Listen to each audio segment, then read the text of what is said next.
Hello students, आज हम देखेंगे इकोनॉमिक्स में एम्प्लॉयमेंट प्रोग्राम्स जो कि एक मेजर है to reduce the poverty. Employment generation and poverty eradication are interrelated. Some important employment programmes for poverty eradication are as follows. तो एम्प्लॉयमेंट अगर जनरेट करेंगे तो पॉवर्टी ऑटोमेटिकली इरेडिकेट यानी कि ख़त्म हो जाएगी। वो दोनों इंटर रिलेटेड है, ठीक है, दोनों एक दूसरे पे डिपेंडेंट है। तो कुछ इम्पॉर्टेंट एम्प्लॉयमेंट प्रोग्राम्स हैं पॉवर्टी इरेडिकेशन के लिए, वो हम देखेंगे। पहला वाला है self employment programmes. During the 6th 5-year plan various agencies started different programmes for rural poor. All these programs were merged in IRDP on 2nd October 1980. The main objective of IRDP is to encourage poor families for self-employment so that they can get more income to rise above the poverty line. तो जब 6th 5-year plan आया था तब different agencies ने कई तरह के programme start किए थे रूरल पुअर के लिए, ताकि उनको एंकरेज किया जाए कि वो अपना खुद का कोई बिज़नेस चालू करे या फिर कोई नौकरी करे, ताकि वो अपनी इनकम बढ़ा सके और पॉवर्टी लाइन से ऊपर आ सके, ठीक है, बिलो पॉवर्टी लाइन से अबव पॉवर्टी लाइन में आ सके। तो ये सारे प्रोग्राम्स जो थे वो मर्ज हो गए थे IRDP में 2 अक्टूबर 1980 को। This program focused on few special groups which include small and marginal farmers, agricultural laborers and rural artisans. तो ये जो प्रोग्राम था वो कुछ स्पेशल ग्रुप्स पे फोकस करता था। इस ग्रुप में आते थे small and marginal farmers, agricultural labourers और रूरल आर्टिसंस। तो IRDP प्रोग्राम को हम एंटी पॉवर्टी प्रोग्राम भी बोलेंगे, क्योंकि वो पॉवर्टी इरेडिकेट करने के लिए प्रोग्राम बनाया था। तो following programmes were included in self employment programme. IRDP जो हमने आगे देखा, that is the full form is integrated rural development programme, TRYSEM, training of rural youth for self employment, and लिखने की ज़रूरत नहीं, training of rural youth for self employment, ठीक है। ये एन मुझे लगता है भूल से लिखा है। DWCRA, development of woman and child in rural area, MWS, million well scheme, SITRA, supplying improved tool kit to rural artisans, Ganga welfare scheme. तो ये सारे प्रोग्राम्स जो थे वो इंट्रोड्यूस किए थे सेल्फ एम्प्लॉयमेंट प्रोग्राम्स में, ताकि हम एंकरेज कर पाए रूरल पुअर को, तो वो इनकम कमा पाए और पॉवर्टी लाइन से अबव आ पाए, ठीक है, वो पॉवर्टी लाइन से निकल पाए। On 1st April 1999, IRDP and other programs integrated with it were merged, मतलब इकट्ठे की गए, and named as सुवर्ण जयंती ग्राम स्वरोजगार योजना। तो ये वाला नाम था एक प्लान का, योजना का, एक प्रोग्राम का, जिसमें ये सारे प्रोग्राम्स को मर्ज किया गया। Under this scheme in rural areas, apart from development of small trade, self help groups were also provided infrastructural facilities, technology, loan facility, market for final goods to rural poor. तो ये सारा भी provide किया जाता था। Over and above उनको income के लिए एंकरेज तो किया गया, बट इंफ्रास्ट्रक्चर फैसिलिटीज़ दी गई, लोन दी गई, लोन की फैसिलिटी प्रोवाइड की गई, टेक्नोलॉजी के बारे में नॉलेज दी गई, उनको मार्केट दिया गया ताकि वो अपने फाइनल गुड्स को बेच पाए, ठीक है। तो इस तरह से उनको एंकरेज किया गया with the help of self employment programmes. अभी हम देखेंगे wage employment schemes. These programs are part of strategy of poverty eradication and has multiple objectives. In wage employment scheme, focus was on those poor who do not have any other source of income other than physical labor. तो उन पे focus था जिनकी कोई other source of income नहीं थी other than the physical labour.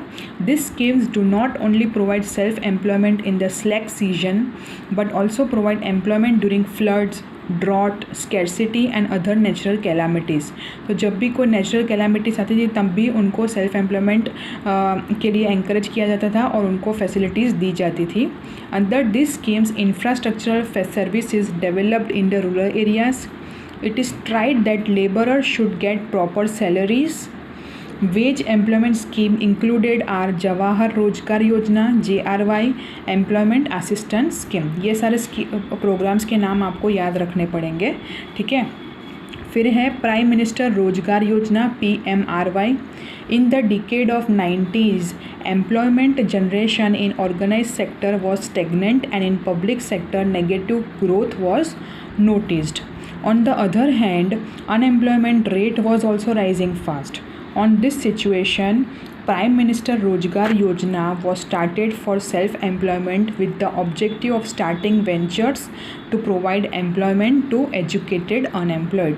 तो एक बाजू क्या हो रहा था कि 90s के डिकेड में एम्प्लॉयमेंट जनरेशन सेम था, बढ़ नहीं रहा था, एक लिमिट पे सेट हो गया था और पब्लिक सेक्टर में नेगेटिव ग्रोथ था, तो एम्प्लॉयमेंट बहुत ही ज़्यादा बढ़ रहा था। तो इस सिचुएशन को कंट्रोल करने के लिए प्राइम मिनिस्टर रोजगार योजना को लाया गया ताकि हम नए वेंचर्स, नए ऑर्गेनाइजेशंस को स्टार्ट कर सकें और जो एक्चुअली जिनके पास स्किल्स है, एजुकेटेड है पर उनके पास काम नहीं है, ऐसे लोगों को काम दिया जाए और पॉवर्टी को रिड्यूस किया जाए।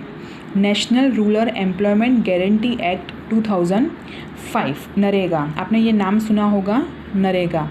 In the year 2005, National Employment Guarantee Act was accepted with the objective of creating assets through public construction activities and to provide employment to one person per family of minimum 100 days to rural and urban poor as well as lower middle class families. In 2009, NREGA was reformed as Mahatma Gandhi National Rural Employment Guarantee Act, MG NREGA, ठीक है। तो इस तरह से उनको employment generation के लिए rural poor को और अर्बन पुअर को 1 पर्सन के लिए पर फैमिली 100 डेज़ के लिए एम्प्लॉयमेंट जनरेशन दिया गया, ठीक है।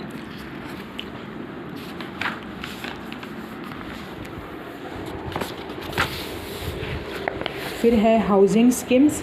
इन India still a majority of poor people dwell in, यानी कि रह रहे हैं सेमी स्टेबल और temporary houses with an objective to provide proper dwelling to poor. In the year 1985-86, Indira Awas Yojana IAY was started for families below poverty line and scheduled caste, scheduled tribes. Moreover, in 2013-14, Rajiv Gandhi Yojana was also implemented to improve the housing of those who reside in huts. तो इसलिए जो लोग झुपड़पट्टी में रहते थे और जिनके housing facilities जिनके पास बराबर नहीं थी, उनको हाउसिंग फैसिलिटीज़ प्रोवाइड करने के लिए ये सारे प्रोग्राम्स इंट्रोड्यूस किए। In urban areas also, poor people reside in slums where they are deprived of basic facilities of drinking water, toilets, electricity. ये सारी बेसिक फैसिलिटीज़ भी नहीं थी उनके घर पे, तो हाइजीन मेंटेन नहीं होती थी, वो लोग बीमार, हेल्थ इश्यूज़ बहुत आते थे। Due to fast increasing problems of dwelling in urban areas from 25 June 2015 for urban poor, Prime Minister Awas Yojana PMAY was started. Housing schemes are important for dwelling purpose, but simultaneously they also create employment. अगर उनकी housing अच्छी होगी, housing scheme अच्छी होगी, उनको सब तरह की फैसिलिटीज़ दी जाएगी, तो वो लोग हेल्दी रहेंगे और वो लोग अपने इनकम कमा पाएंगे, ठीक है। अब है social security schemes. As a strategy to reduce poverty in India, various social security schemes were also started for workers of unorganised sector from 9th of May 2015. Atal Pension Scheme was started in which monthly pension is paid to people above 60 years. Under the Prime Minister's Security Scheme, for people in the age of 18 to 70 years, accident insurance of rupees 2 lakhs was opened with the minimum premium of rupees 12, and Jeevan Jyoti scheme was started with 2 lakhs life insurance policy at rupees 330 yearly premium. To safeguard farmers from crop failure, prime minister फसल बीमा योजना was started.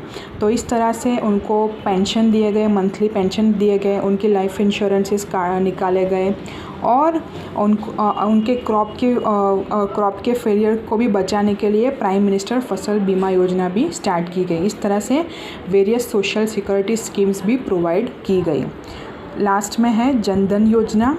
Through financial inclusion to hit the root of poverty, an ambitious scheme Pradhan Mantri Jan Dhan Yojana was introduced. This scheme began on 20th of August 2014 and on the very first day of this scheme 1.5 crores account were opened. पहले ही दिन 1.5 crore accounts खुले। ये bank में account खोल के देते थे गरीब लोगों को, ठीक है।